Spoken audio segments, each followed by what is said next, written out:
প্রিয় পৌরসভা ও আমাদের রামগতি উপজেলার দৃষ্টি আকর্ষণ করতেছি। দেখেন রাস্তার উপরে পানি কতটুক। দীর্ঘ 7 থেকে 8 মাস এই রাস্তা কুঁদে রাখছে, কিন্তু কোনো কাজ করতেছে না। আমাদের এই রামগতি পৌরসভার এ কি একটা হাল সেটা আমি বুঝি না।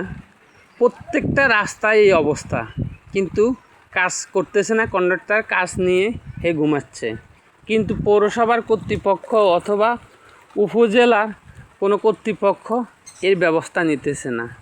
একটা লোক যদি অসুস্থ হয়ে যায়, সিএনজি অথবা একটা অটোরিকশা চালিয়ে এই রুগী নেওয়ার মতো কোনো পরিস্থিতি নাই।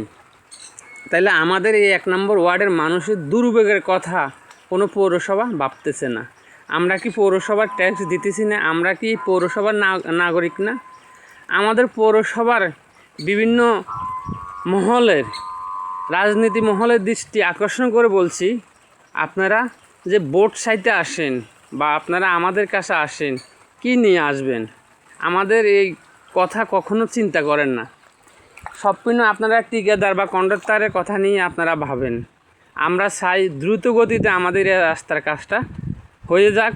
আমরা কষ্ট থেকে, এই দুর্ভোগ থেকে বাঁচতে চাই।